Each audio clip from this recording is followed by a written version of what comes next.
Welcome to the Supreme Court session, an annual tradition here at the NCSL Legislative Summit. My name is Susan Frederick, and I am Senior Federal Affairs Counsel for NCSL. I work in our Washington, D.C. office, and one of the things that I do, that I love to do actually, is track and report on important Supreme Court cases that have really impactful consequences for the states, either good or bad. So welcome again. I would like to remind you all this session is going to be live streamed to a broader audience. It is CLE eligible, and handouts and sign-in sheets are in the hallway over to my right, outside that door. We are going to leave the CLE sheets available after the session in case you did not get to sign up and you want to. So they'll be there after this is over. We also have our handout on the NCSL Legislative Summit app, so you can find the session there and download the handout at your leisure, either during the session or afterwards. We are also going to have staff available around the room with index cards. I urge you, if you think you would like to have an index card for questions, that's how we're going to take questions given the number of people in the room. So raise your hand if you would like a card to write down your question, and staff will come and give you a card and then collect it from you when you are done. And we will get the questions up here to ask our speaker, who will hopefully answer them. Our panelists will be providing an overview of U.S. Supreme Court cases, cannot give legal advice on state-specific items, but can answer your theoretical questions and questions of constitutional law or Supreme Court process. And without further ado, I'm going to introduce our speaker. Our speaker is George Hicks. He is a partner in the Washington, D.C. office and Dallas offices of Kirkland and Ellis. His practice focuses primarily on Supreme Court and appellate matters, as well as critical motions and legal issues in trial courts. George has successfully argued before the Supreme Court, written successful merits briefs in 12 cases before the Supreme Court, and authored numerous successful petitions for cert and briefs in opposition to cert. George served as a law clerk to Chief Justice John Roberts of the Supreme Court, and to Judge Janice Rogers Brown of the U.S. Court of Appeals for the D.C. Circuit. He graduated from Harvard College and Harvard Law School, where he was a member of the Harvard Law Review. So let's welcome George.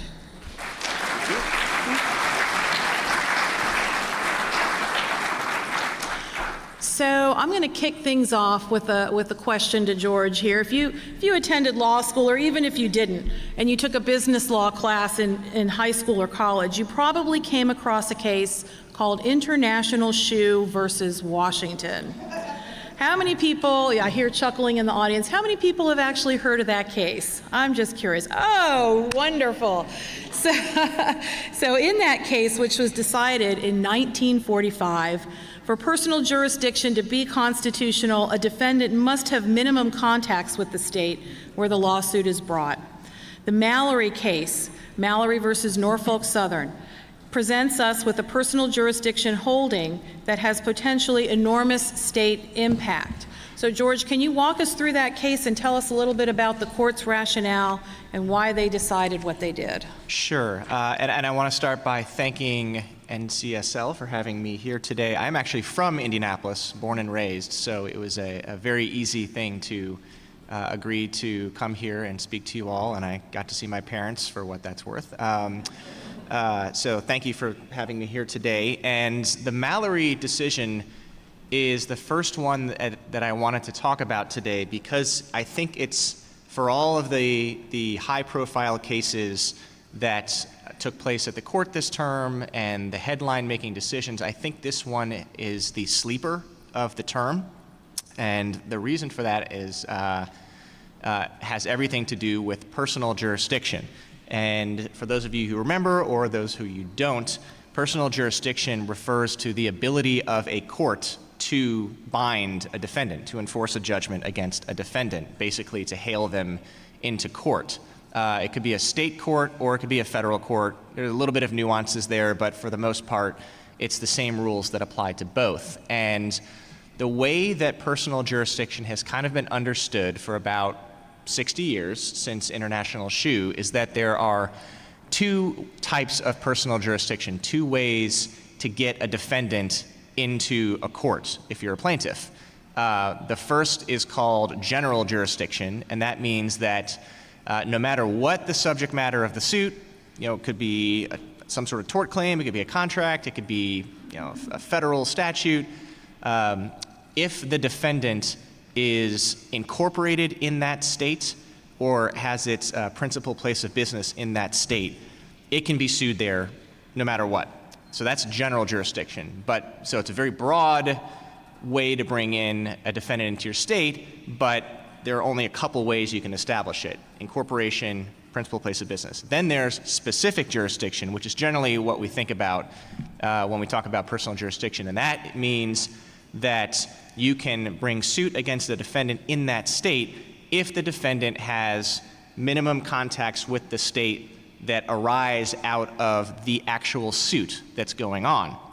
So, you don't have to satisfy these very narrow conditions for general jurisdiction, but you do have to show that there are facts arising out of the specific case. So that's kind of how we've understood jurisdiction for 60 years. And then along comes this case, Mallory v. Norfolk Southern. And the backdrop here is that the state of Pennsylvania has a statute, state legislation, which I know is what everyone here is all about, that says if you have registered as a business to do business in Pennsylvania, and you've registered with the Secretary of State, and you've got an agent for process, et cetera, kind of just the basics, really, of doing business in a state. If you have done that, you have consented to personal jurisdiction in our courts. So this is sort of like a completely different track for personal jurisdiction. And it's basically you have kind of waived your rights to challenge personal jurisdiction simply by doing business in the state. And what happened in this case was there was a railroad accident. Somebody under I think it's the Federal Employer Liability Act, which is really kind of a federal railroad workers act. It's really just a way to bring a tort claim against the railroad. But the individual was from, I think, Virginia. Norfolk Southern might be based in Ohio, but the suit was brought in Pennsylvania. And it was done in Pennsylvania because this particular court is very, very favorable to plaintiffs. And so the argument by the defendant was there's no personal jurisdiction over us, Norfolk Southern, in Pennsylvania, because yes, we do business here, but the accident, we're not based here, we're not incorporated here, so you don't have general jurisdiction, and you don't have specific jurisdiction because the accident took place in Ohio, and so it has nothing to do with Pennsylvania. And the Pennsylvania Supreme Court, because it was in state court, held that no, you consented, because under Pennsylvania state law, if you do business, and you register in the state, and you did, you have consented to jurisdiction. So it went up to the Supreme Court of the United States on the question of, does the federal due process clause of the Constitution, the 14th Amendment, prohibit basing jurisdiction on this sort of consent by registration statute? And in a 5-4 decision, the Supreme Court said, no, the due process clause does not. So these are perfectly permissible state laws under the federal due process clause. And it explained why that's the case. It pointed to a decision from about 100 years ago that was awfully similar in facts, called Pennsylvania Fire. And it said that this is really just the same thing. And as for the international shoe line of cases and talking about personal and specific jurisdiction, none of that matters because we're talking about consent. And it's always been the case that if you consent to jurisdiction, then you have consented to jurisdiction. There's no specific or personal thing that the plaintiff has to satisfy. So now, this was a 5-4 decision finding that the due process clause did not help the defendant. However, Justice Alito provided the 5th vote for the majority, and he held only that in this case, the due process clause had nothing to do with it because, number one, Norfolk Southern, it didn't just like kind of do business and it wouldn't be sort of unfair. I mean, it's Norfolk Southern. It has railroads all over the state of Pennsylvania. It is a massive business player. So there's nothing unfair really about subjecting it to jurisdiction. But he said, Justice Alito said that I don't think the due process clause could forbid this, but I do think that the Commerce Clause, specifically the dormant Commerce Clause, could forbid this. And so he laid out a theory as to why that would be. Now, that was not before the U.S. Supreme Court, and the court remanded the case back down to the Pennsylvania Supreme Court where this theory was preserved. So it could very well be the case that the Pennsylvania Supreme Court addresses this other way of striking down these state laws. But no matter what it does, there's a very good chance that it could go back up to the U.S. Supreme Court, which could find that these particular state laws don't survive under the Dormant Commerce Clause. However, as we'll talk about a little bit later, the court's Dormant Commerce Clause jurisprudence is all over the place, and there's absolutely no guarantee that there would be 5 votes to strike down these sorts of state laws under the Dormant Commerce Clause. So basically, for right now, these laws are alive and well, and the implications for the states, there actually really aren't that many states with these laws on the books. I think there might even be just like 2. Pennsylvania is one that has it by statute, and I think Georgia has it by fairly old case law that has established this. But what this decision does is it kind of opens the door for states, if they want to pass these consent by registration statutes and essentially open up their courts, if they want to any sort of suit. You could be, if you're a state that wants to attract the sort of plaintiffs' tort suits, you have a way to do so in a way that will not offend personal jurisdiction principles. Now, we'll see if maybe some states will not adopt that because they want to be business friendly or something like that. But at least for the time being, and maybe this gets sorted out in the Dormant Commerce Clause aspect, but it is essentially a green light to states who previously might not have even thought about this because they thought, well, that just seems like really unfair and contrary to personal jurisdiction principles. But you sort of have the Supreme Court's blessing now to do this sort of thing. So just to clarify, do you think the court did anything in this particular case to clarify any of the rules around personal jurisdiction? Well, I think what it did was it revived and gave robustness to the consent theory of jurisdiction. Everybody has always kind of thought about jurisdiction as you have to either show that there was specific jurisdiction or general jurisdiction in order to have a suit in your state. And the Supreme Court said, no, there's a completely different track that's always been there, which is consent.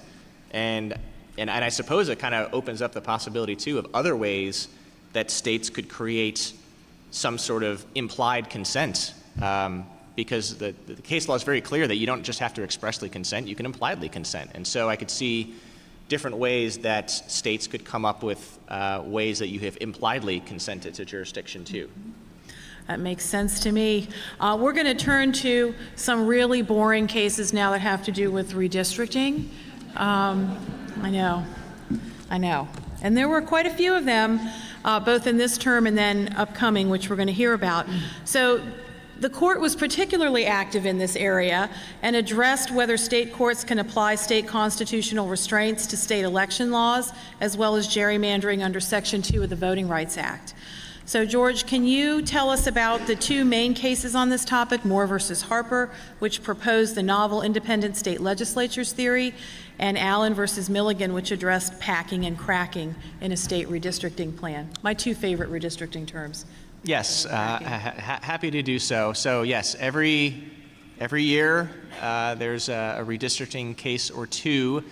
And, for the most part, these cases are often kind of just, just applications of settled law to the facts and just trying to determine, okay, in this particular situation, with these facts and with this proposed map and these circumstances, was the Voting Rights Act violated or not? And it's very fact intensive. It often relies heavily on the lower court, the 3-judge court of first instance in Voting Rights Act cases And so, I personally don't find them all that interesting usually, because it is just, okay, we have a sort of multi-factor test and we take a look, and these are usually on appeals, not certiorari, so the Supreme Court has to review them, even if they have no really interesting legal issue to them. So after a while, I kind of find them to be a little repetitive. However, the two cases this year are different in kind from that, because they really were about some legal issues, that it wasn't just, okay, here are some facts, and how are we going to figure out whether the Voting Rights Act was violated. So the first of these, and the more important, is Moore v. Harper. And this is a case that came out of North Carolina. And it's a case where the North Carolina legislature drew its maps favoring GOP, and it was partisan gerrymandering. So not your traditional, but your partisan gerrymandering. And as some of you in the room may know, a couple years ago, the United States Supreme Court said that federal courts, including the U.S. Supreme Court, do not have jurisdiction to review claims of partisan gerrymandering. They're non-justiciable, and so as far as the federal courts are concerned, there's nothing that can be done for that. So naturally, those who have challenged redistricting maps based on partisan gerrymandering have then turned to the state courts and state law, where there's usually a little bit more capacious state law. Maybe there's sort of a state constitution that has a nice big fat broad clause that might give them something to work with. And then of course, if you have a favorable state Supreme Court, then that's where you really want to kind of put all your chips. And that's kind of what happened here. So there's a partisan gerrymandering claim by challengers to the North Carolina map, and they pursued suit in North Carolina state court, and they did so under state law, including very broad constitutional provisions about free and fair elections, things that could really mean a lot of things to to different people. And the theory that the legislature used throughout all this, and it kept losing. It lost in the state courts. It lost at the North Carolina Supreme Court.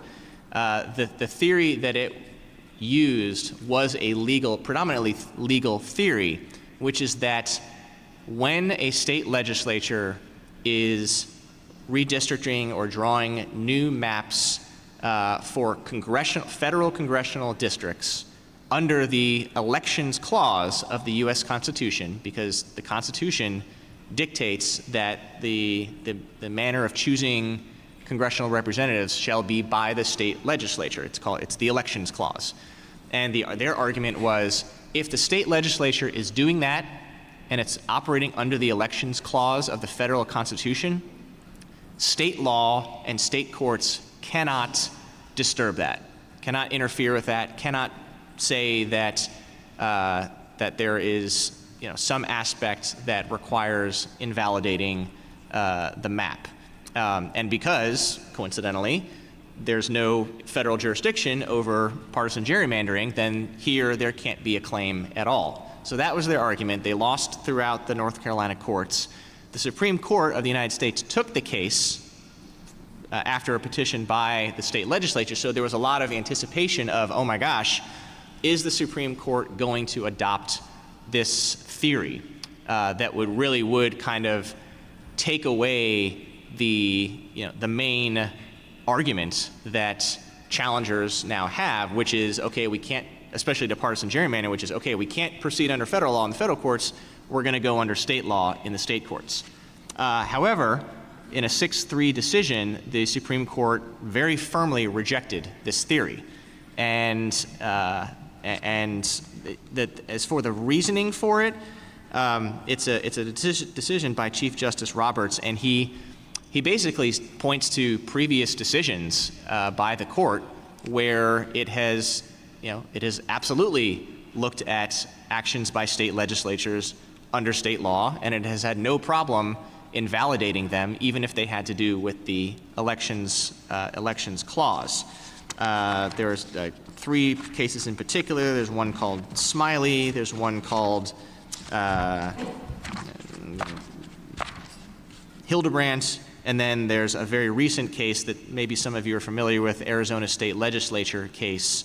And that was a case all about whether a state could set up an independent redistricting commission, even though the Constitution says that the legislature has to be the one doing it. So does a commission count as a legislature? I know that case well because it is the only case I've been involved in at the Supreme Court and lost. So I am somewhat familiar with it. Lost 5-4, can't win them all. But here, that decision was used as a basis for the court saying, look, our precedents have always had no problem with a legislature being subject to state law, including even when it's deciding congressional redistricting. So it really was kind of just a smackdown of that theory. And the theory, if it had been accepted, really would have had a sea change in redistricting challenges, because it would have removed basically that main argument for challenging partisan gerrymandering in state courts. But now we're kind of back to where we were before, which is that partisan gerrymandering challenges are going to be brought in state court under state law, and it's kind of going to be up to the state Supreme Courts of each of those states to determine whether a particular map was valid or not. And then I'll move on. Or we can either talk about more, or I can move on to No, I would say Alan. go on to Alan. Okay. So More the is next done. case is Allen v. Milligan, and this is a little bit more of a traditional redistricting challenge type case. This is addressing redistricting maps that came out of the state of Alabama, and sort of a traditional challenge under Section 2 of the Voting Rights Act, arguing that the map violated the Voting Rights Act by intentionally discriminating on the basis of race. And I say it's traditional, a little bit more traditional, because the U.S. Supreme Court, when it was addressing this, really kind of applied its usual test, which is called the Gingell's test, and that's sort of a multi-factor test that looks at so in this particular case, there's one majority-minority district in the state of Alabama. The challengers were claiming that there should be 2 based on population changes and demographics in Alabama. And so what the court usually does in those situations is it applies the Gingell's test to determine whether the existing map satisfies Section 2, and that looks at sort of the cohesiveness of that particular district and whether there are particular communities of interest that are bound by it. And it has struck down maps and districts in the past that are, sort of just like going all over the state in order to kind of capture a majority-minority district, because that would go too far under Section 2 in trying to. So Section 2 has a statement in it that says that anything that is done that has the purpose or result of discriminating violates Section 2. And that sort of gets you further from discriminatory purpose into kind of discriminatory effect. However, at the same time when they added that, this is back in the early 80s, Congress also added a provision that squarely said, but you can't use it for proportionality purposes. You cannot draw maps and claim to be doing it just because you want to have representation that is proportional to the demographic or racial makeup. And so there's a real tension there, and that's kind of what comes up a lot in these cases. So I say it was kind of a traditional case because that's kind of how it proceeded through the court system, and then the Supreme Court addresses it as well and says, well, we don't really see any problems under the Gingell's test. However, and this is where the legal issue does come up and and makes it a more interesting case, is that the state of Alabama, sort of like North Carolina in the Moore case, pushed this legal theory that would have kind of changed the way that we look at Section 2 redistricting cases, and they claimed that you have to look at what's called the, quote, race-neutral benchmark. And they claim that they found this based on, these days, because you have computers and you have, the ability to literally generate like millions of possible maps, that you can choose from those millions of possible maps a map that is, sort of mathematically race neutral in various ways. And that should be the benchmark that you start from when you are comparing your proposed map. And coincidentally, it happened to favor the Alabama legislature here. And the court rejected that approach, and it kept its traditional multi-factor test for Section 2 claims, and it explained why it rejected that. It said it's just, number one, it's not really based in the law. Number two, it just doesn't work practically, and so it kept its traditional Section 2 approach. Again, sort of very similar to the Moore case in the sense of keeping things in the status quo when it comes to redistricting cases and redistricting challenges, and not accepting this sort of boundary pushing of ways to approach redistricting. So to sort of sum all of this up or tie it with a bow, what do you think are the biggest takeaways from both the Moore case and this Alabama case on redistricting? What should we send our legislators home with as words of wisdom?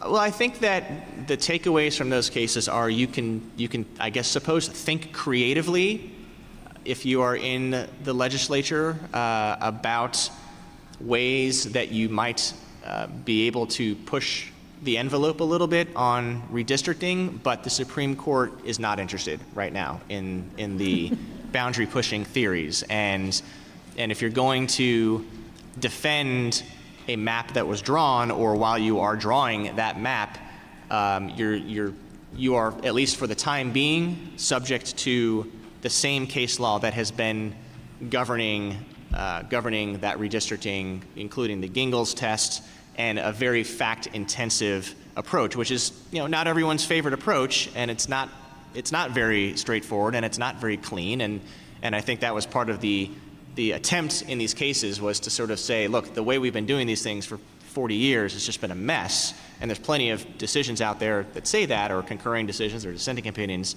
but for the time being, it's still going to be a mess. So line up your witnesses and get your facts, and be prepared for a slog. Fair enough. We're going to now turn to a little bit of a different type of case, 303 Creative versus Alanis.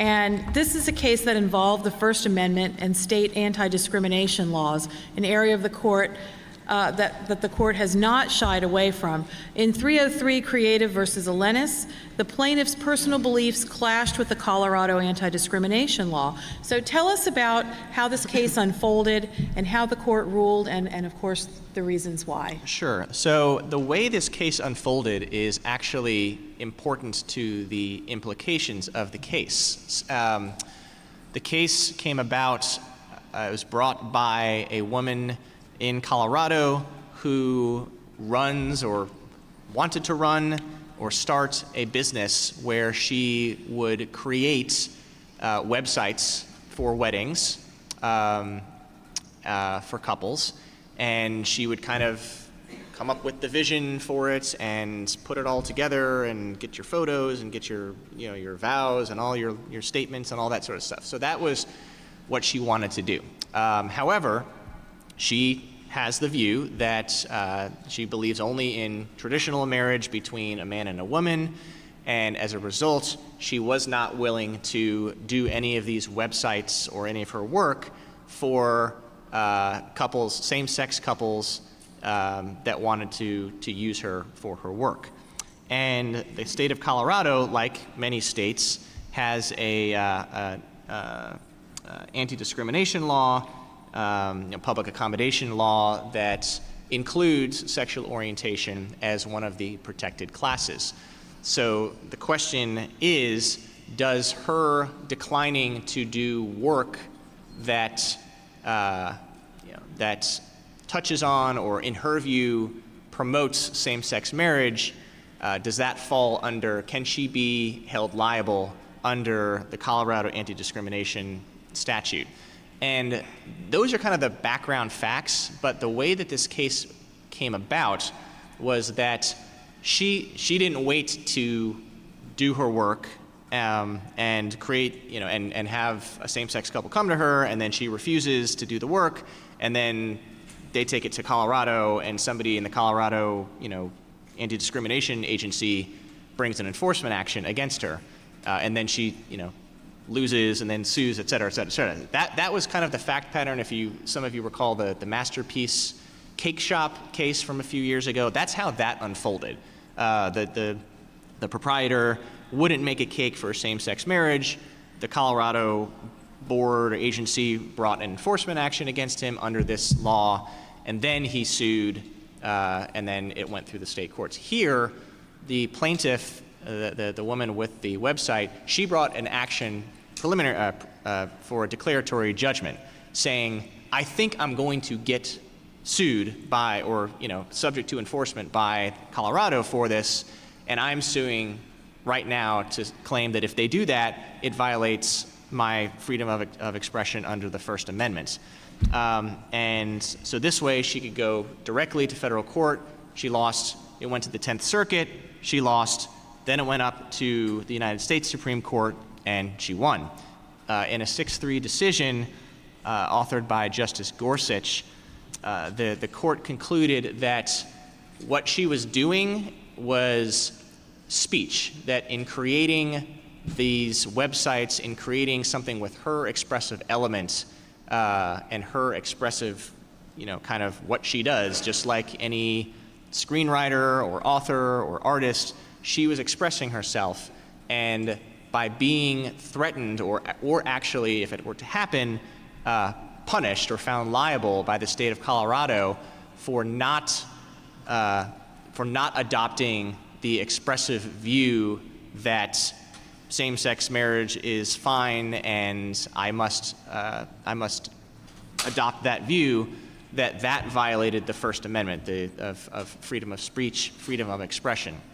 And there were some aspects to this case that make it unusual and I think very narrow, and ultimately maybe not having a huge effect on the states and the enforcement of these laws.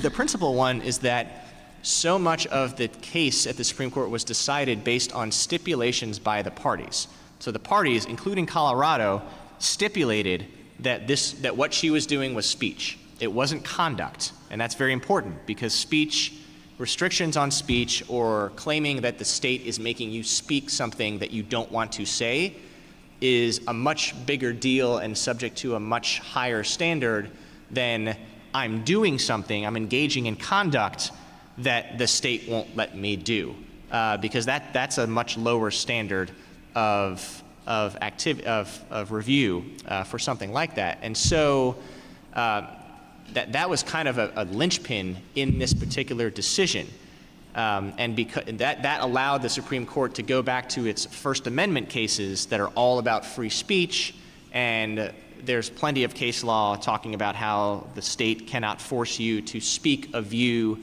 that you do not agree with. And so if you envision her actions here as speech, it kind of follows that, well, I guess if the state is telling you that you have to speak in a way that says, I accept or endorse same-sex marriage, then you have a First Amendment problem.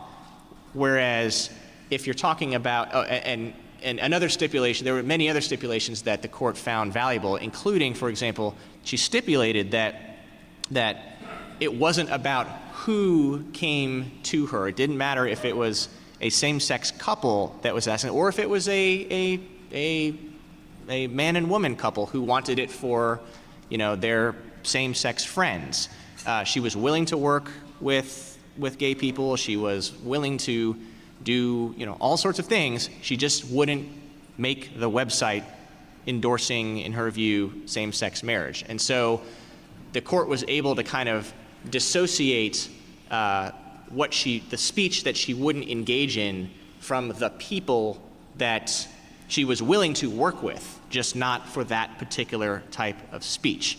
And so The court also threw out a lot of hypotheticals. So, if this were, if Colorado were able to do this here, could you force a black-owned business to have to, say it's a printer, and a white supremacist came in and said, I want you to make signs that say, white power, whites are the supreme race.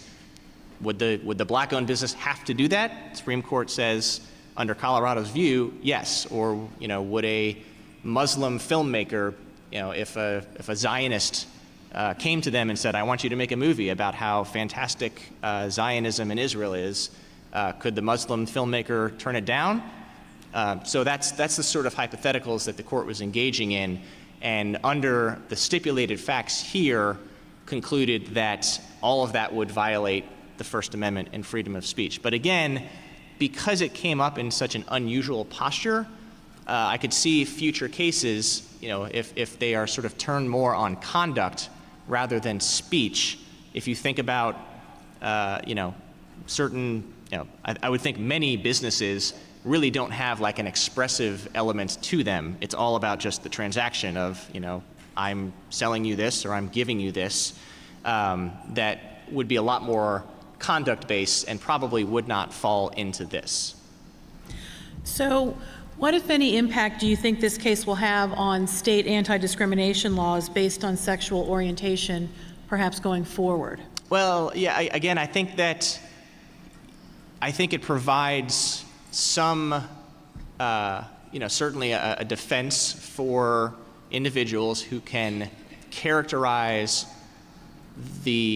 their work as expressive. So, if it is the cake maker or the website designer, maybe it's somebody who, is willing to write wedding vows or something like that, or an artist or a screenwriter or something like that.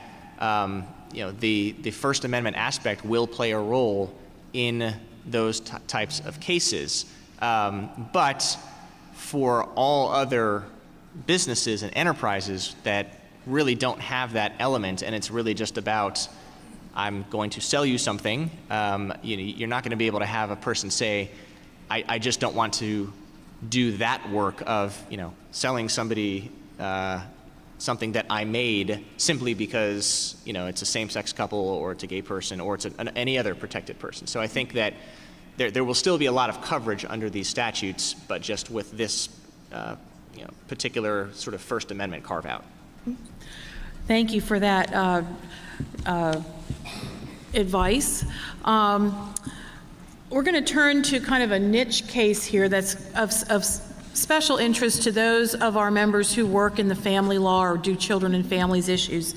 This is the case of Holland versus Brekeen, which involved the 1978 Indian Child Welfare Act, which seeks to keep Indian children in foster care and adoption settings connected to Indian families.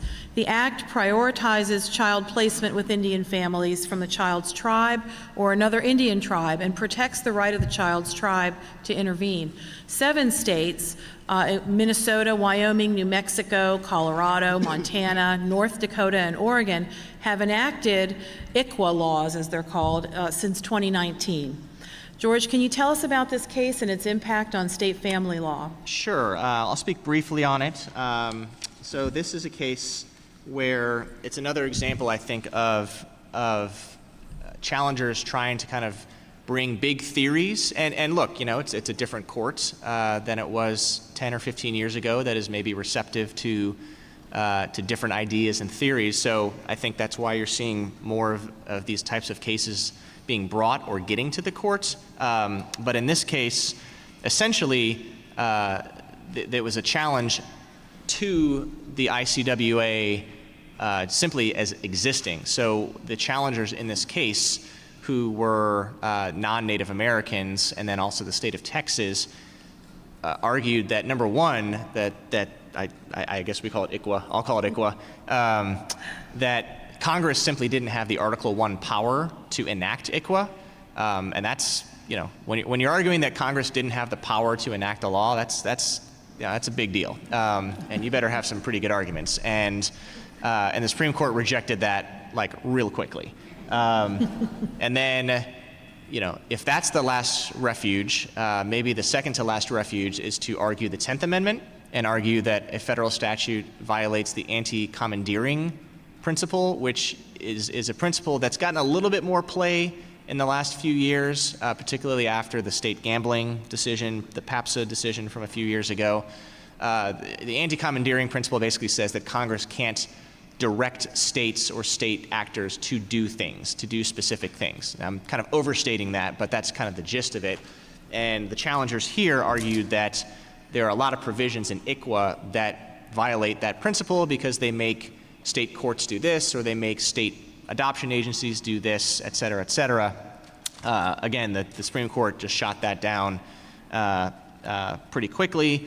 And then the Supreme Court also rejected, challengers brought an equal protection claim under the 14th Amendment, and the court found that the challengers didn't even have standing for that. So 3 different constitutional theories for why ICWA should go down, 3 theories that didn't make it out of the gate. And so I think the impact on state law, particularly state family law, is none, I suppose, because that family law will stay the way it always has been. And to be sure, ICWA, and the court recognizes this in its decision, it says, look, family law is traditionally a very state-oriented and state-directed law, but there are times when Congress has the power to override that and create federal law when it comes to family law, and ICWA is one of them because of Congress's power over Native Americans and tribes. So, the state law is kind of still the same, but it's not going to be enhanced anytime soon by the demise of ICWA. All right, that's it for that case.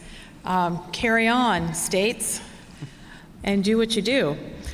We're going to turn now to Clean Water Act case, which has been around for a little while, but has finally perhaps been resolved. In Sackett versus EPA, the court unanimously established a more stringent test to determine when to apply the Clean Water Act to a wetland.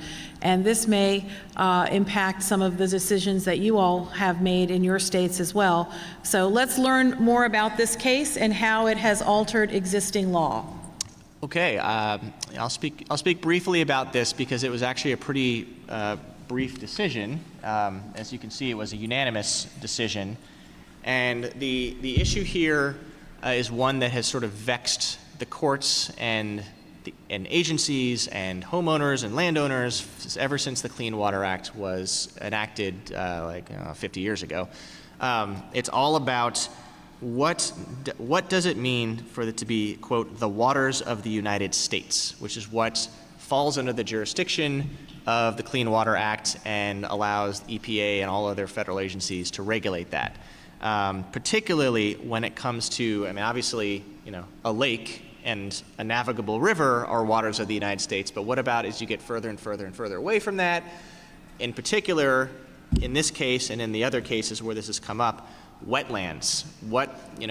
You might have a wetland in your backyard and you don't even know it because it just kind of refers to something that gets soggy every now and then because you're sort of near actual water. And so in this case, these were homeowners who wanted to just develop some property, and the federal agencies told them, you have a wetland, and you are covered by this Clean Water Act, and you can't make any changes on it without going through all these hoops and jumping through hoops, et cetera. And oh, by the way, if you violate that, we're going to fine you $100,000 a day, et cetera, et cetera. And so they brought suit, and the question really was, what does waters of the United States mean, and to what extent does it cover wetlands and kind of the very last inches of waters? And the Supreme Court held, it was a unanimous decision, although I think it was 5-4 in terms of the prevailing reasoning, that the waters of the United States refers to all those features that are described in ordinary parlance as streams, oceans, rivers, and lakes, and to adjacent wetlands that are indistinguishable from those bodies of water due to a continuous surface connection. So that's kind of the key here, is that if you've got some sort of sogginess or wetland or, I don't know, marsh or a bog or something on your land, there has to be a continuous surface connection to the things that we actually would think of as real bodies of water, lakes, rivers, things like that. And what this decision did was it clarified a decision from 5, maybe 10 years ago, the Rapinos decision that some of you may be familiar with. That was a split decision, 4-1-4, and Justice Kennedy had provided the deciding vote, and he had come up with a significant nexus test for deciding what is a water of the United States and a wetland. In this decision, the Supreme Court said, enough of the significant nexus test. This is what the test is going to be. And so it's much more clarity going forward for homeowners and for agencies as to what a wetland is under the Clean Water Act. We're going to turn to pigs now and California's Proposition 12. In the case of National Pork Producers versus Ross, Proposition 12 was called into question, and that Proposition 12 prohibits the sale of pork in California that comes from pigs that were confined in a cruel manner, which is to say they had to be caged in such a way that they could turn around, lie down, function as a normal pig would in a cage, in an uncruel manner. This case has spurned congressional legislation as a result. The EATS Act, which you might have heard about yesterday, Exposing Agricultural Trade Suppression Act, or EATS, which would restrict state and local governments from imposing certain standards or conditions on the production or manufacture of agricultural products sold or offered for sale in interstate commerce. So, George, tell us about pigs and Proposition 12 and National Pork Producers. Sure. So this is a dormant Commerce Clause case, and as the phrase indicates, there is no such thing as the Dormant Commerce Clause, and several justices have pointed this out in the past. There's a Commerce Clause that says that Congress can essentially regulate interstate commerce and things that affect interstate commerce. But for 50, 60, 70 years, there has sort of been this kind of corollary to that called the Dormant Commerce Clause, which is kind of a way for, it's like a principle that states can't discriminate against each other economically. You can't result in the balkanization of the states. That's sort of inconsistent with the constitutional design. And if the Supreme Court's Dormant Commerce Clause jurisprudence has never, ever, ever been coherent. It has never made sense, probably because, again, there is no such thing as the Dormant Commerce Clause. And so there's been a lot of struggle over this, and I will add that, somebody who has, people who ask about this in our practice, the Dormant Commerce Clause is absolutely something that that large companies that are intent on striking down state laws that they don't like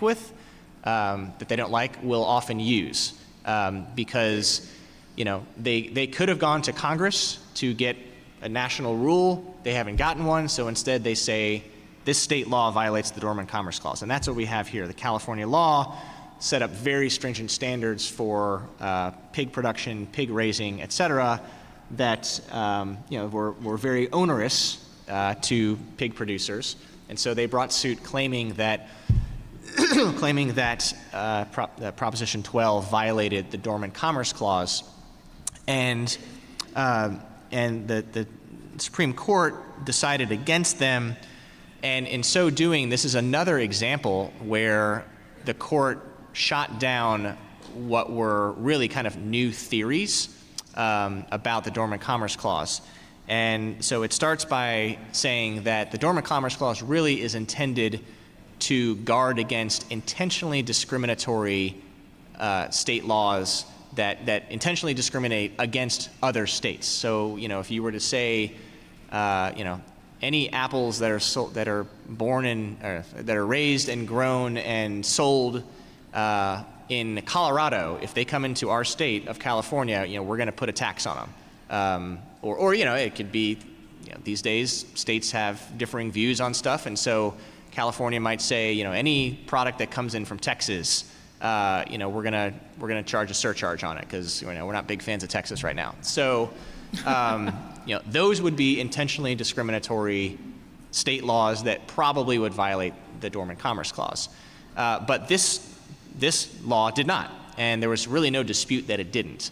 And so the court started out by saying, well, it doesn't really satisfy our traditional criteria for the Dormant Commerce Clause. And then it says, and then it describes what the challengers were offering as new and more aggressive constitutional restrictions, which is kind of code speak for new theories that we're about to reject. And the first of these was one that has come up a lot in the Dormant Commerce Clause cases, and it was actually kind of nice for the court to clarify this. It was that any state law that has extraterritorial effects is a violation of the Dormant Commerce Clause.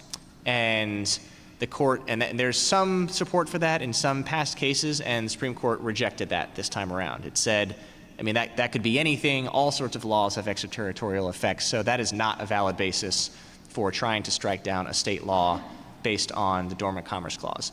And then it turned to something called the Pike test, which has come up a lot in Dormant Commerce Clause cases in the past couple decades.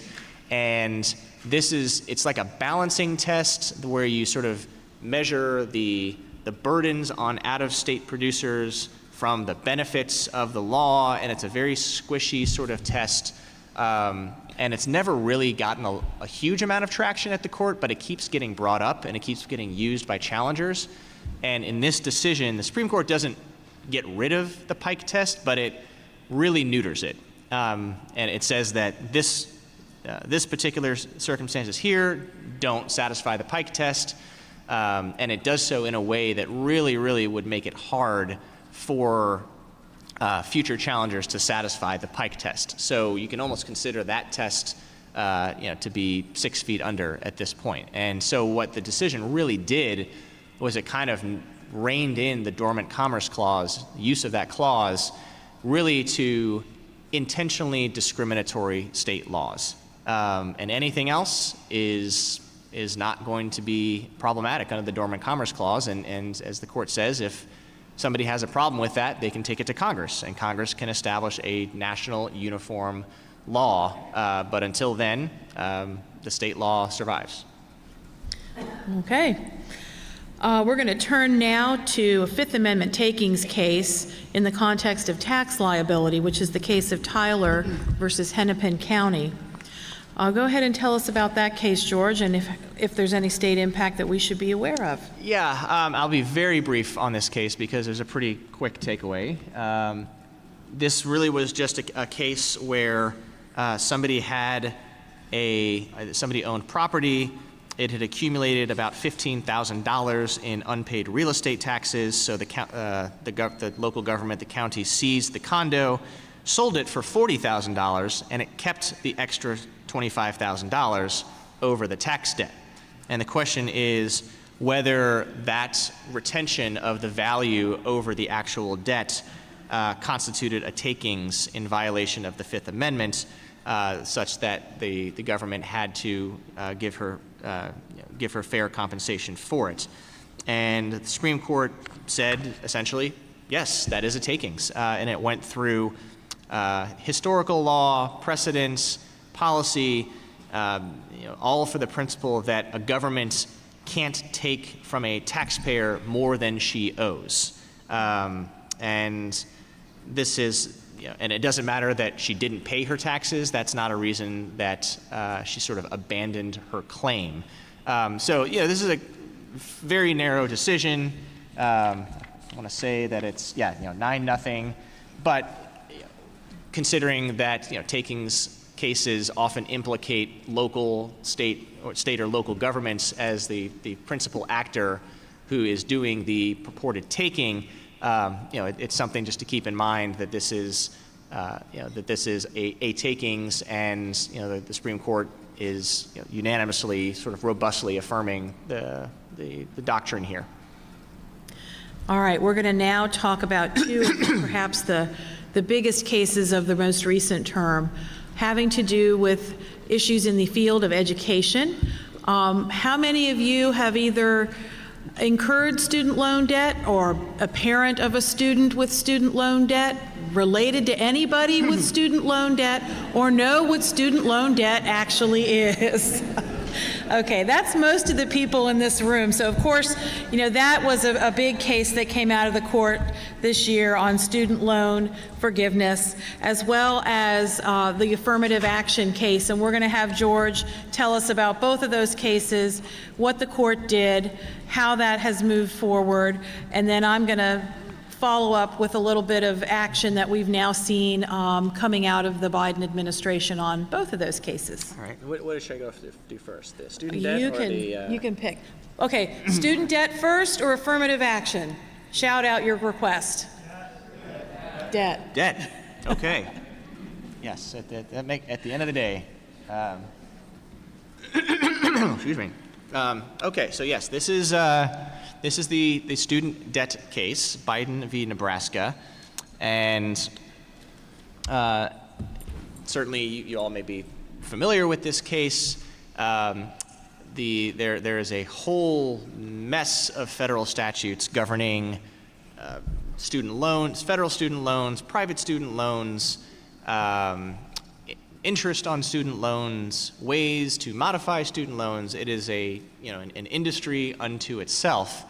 And in the past maybe kind of 10 or 15 years, it's really become consolidated within the federal government. It used to be that private actors could make the student loans and service the student loans, but now it's really kind of become the federal government is the one-stop shop for all of that. And this case arises out of the COVID pandemic. What happened was when the pandemic hit, the Trump administration used a statutory provision that is in federal statutes, and I'll give the main language is that the Secretary of Education can, quote, waive or modify any statutory or regulatory provision if there's a national emergency. And the way that statutory provision came about was after 9/11. National emergency, and Congress concluded after 9/11 that the first responders and the other folks who were at the center of 9/11 and Ground Zero and working all that should have a little bit more ability to have relief from their student loans because of the work that they had done. And that was called the HEROES Act. And that was, I think, initially right after 9/11 and then sort of redone in 2003 in a more substantial way that included this particular quoted material that I just said. And I want to say that a few years later it was expanded to cover not just kind of war and terrorism, but any national emergency. So that's the statutory language that we're dealing with here. And then when the COVID pandemic comes around, the Trump administration, which was there when the pandemic hit, used this statutory language to scale back certain aspects of student debt. So they would suspend interest payments. They would, maybe waive certain requirements about having to pay, certain amounts on at particular times, et cetera, et cetera. But the loans were still due. And then the Biden administration comes in, and after unsuccessful attempts to get Congress to do anything, and a couple statements by the White House and I think by Speaker Pelosi that like, hey, our hands are tied here. If Congress doesn't do anything, what can we do? The Biden administration went ahead and simply invoked this provision of the HEROES Act to cancel the student debt. Cancel the principal, no payments due whatsoever. That's it. The student debt is gone.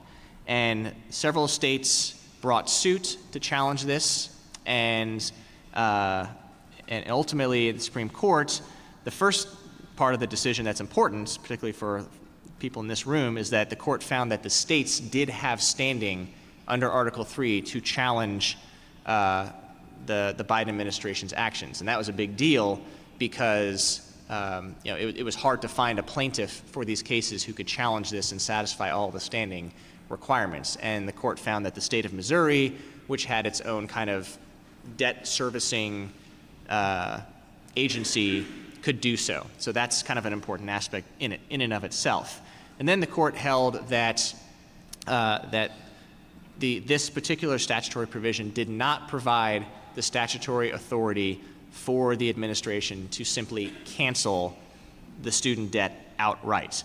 And it did the reasoning for this was, number one, it said that it's not really modifying anything to cancel the debt. I mean, modify refers to things like your interest payments or maybe the duration of the loan or things like that. And the court said that's not really what's happening here. So then it said, well, is the administration waiving a statutory provision? And it explained that what Congress had in mind in the HEROES Act in 2001, 2003, and every time that it's reaffirmed this statute is waiving certain aspects, but never the idea of simply canceling a debt altogether. And what the court did was it went back to what has something that's emerged recently called the major questions doctrine. And this was used in the West Virginia v. EPA case, I think last year, possibly the year before, which basically is a doctrine that says that for issues or questions that are of such national, economic, social, political significance that Congress must have spoken clearly on the issue in order for there to be authority to undertake a certain action. And so the court here used the major questions doctrine to say, look, the Congress that passed this particular statutory language in 2001 and 2003, when it passed 435 to nothing, would never have thought that it could be used to essentially wipe out, I don't even know what, $600 billion in debt in one fell swoop with no oversight whatsoever. It's too important of a question. It's too nationally, economic, and politically significant for us to think that. And so Congress has to have spoken clearly. It could have said, and if Congress wants to eliminate the debt, it may do so, but it didn't, and so it fails the major questions doctrine. I do want to talk a little bit about the dissent in this case, which is predominantly by Justice Kagan, because she takes the majority to task for essentially that, the last 20, 25 years of the Supreme Court's jurisprudence, even longer, is so focused on the text of statutes, statutory text.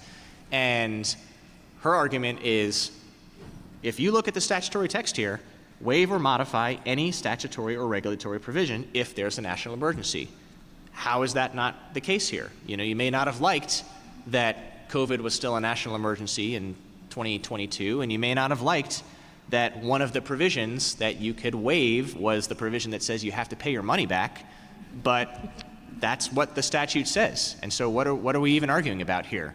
It only got 3 votes, so that's the most I can say about that. But I think that the interplay here, and it's kind of a replay of what you saw in the West Virginia v. EPA case, where it was the same kind of arguments about what is this major questions doctrine? Like, if the statute gives the authority, who are we to say that it was such an important question that there has to be court oversight at that point? So it really was kind of the application of principles that have emerged in the last couple of years about the major questions doctrine. And I understand that the administration has just come out with it came out with its new rules and new ways to kind of shave back the debt, and maybe there'll be a challenge there.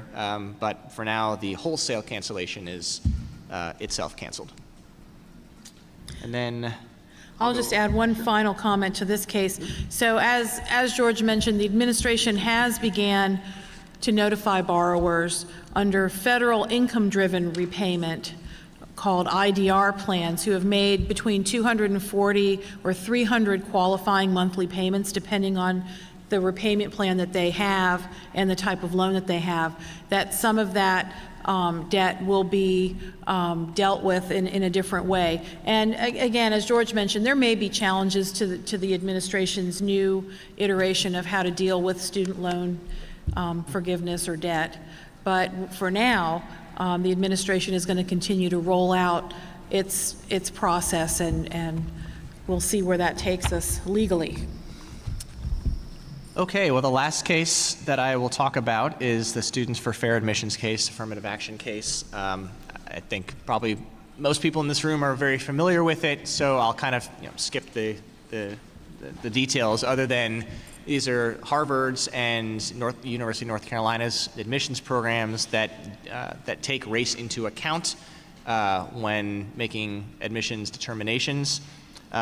You all remember probably the Grutter case from about 22 years ago, where it was basically a very similar situation, and the Supreme Court upheld it, but also said, we envision that in 25 years there will be no need or justification for these policies. And so challengers brought suit here, and the Supreme Court held that these admissions programs violate the Equal Protection Clause. And the court went through a few reasons for that. It explained that many decades of jurisprudence hold that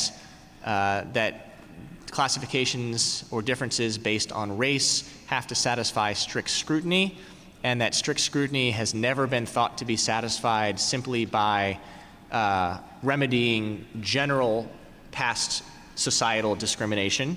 There always has to be a very concrete thing that you can look at to say that was discrimination, therefore we are going to institute an affirmative action program to remedy that particular thing. And then the court looked at, okay, do these policies here satisfy strict scrutiny? And the court held that they do not. Number one, the interests that the universities were providing were not sufficiently compelling or really had any standards to govern them, because they were very, for lack of a better word, kind of mushy, about the value of diversity, the benefits of having a community with different demographics, things that really couldn't ever be, according to the court, measured in a way that would help determine whether you actually needed affirmative action policies to bring them about. And the colleges also didn't really make any connection between those stated goals and what they were doing to meet those goals that involve race. So for example, giving Asian Americans lower scores on certain things, or trying to find certain exact demographic balances to their classes really didn't have like a whole lot to do with what their stated goals were.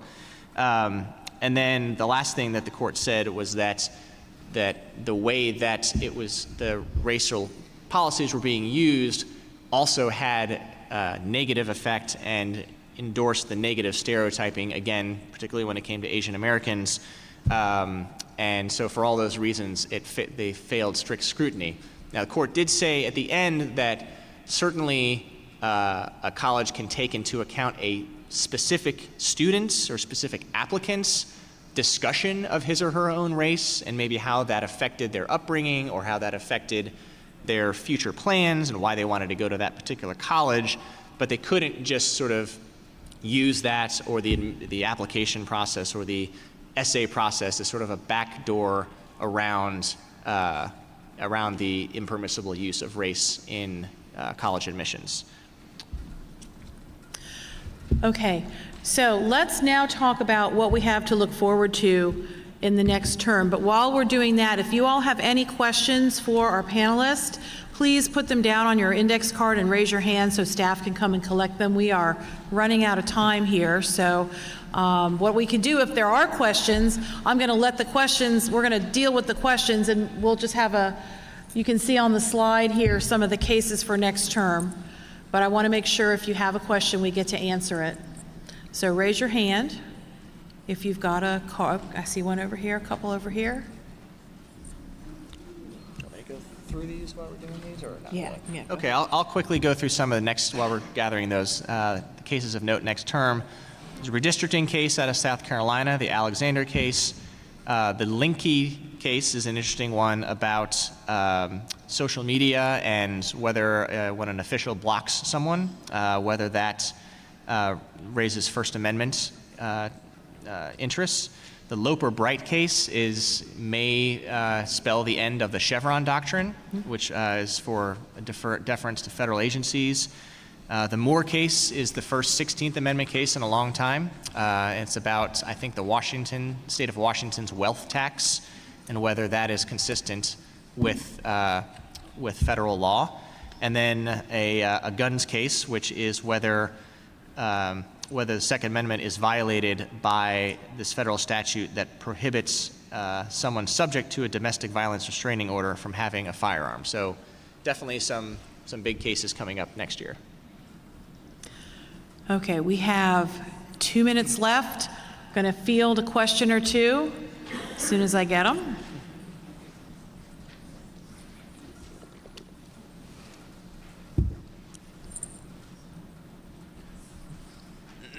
Okay, here's one. Do you have any thoughts on what SCOTUS might do next year with regard to the Second Amendment and firearm restrictions for felons? Yeah, that's that last case. And it's a tough one. It is. I mean, I've been following some of the cases, those cases in the lower courts, and the lower courts have divided. I think the felon one, I don't know if there's one for, I may have missed the felon one, but at least on the domestic violence restraining order, you know, they've kind of gone in different directions because that's a situation where, you know, the person claims like that, you know, like the order is over or something like that. And so, you know, and all these cases now have to look at the history. So I wish I had better thoughts, but, you know, we're in such sort of a brave new world when it comes to Second Amendment cases that it's really anyone's guess.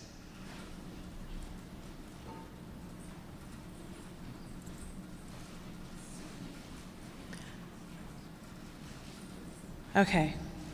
Had standing been recognized in Holland versus Brackeen, would the court have been receptive to the equal protection challenge?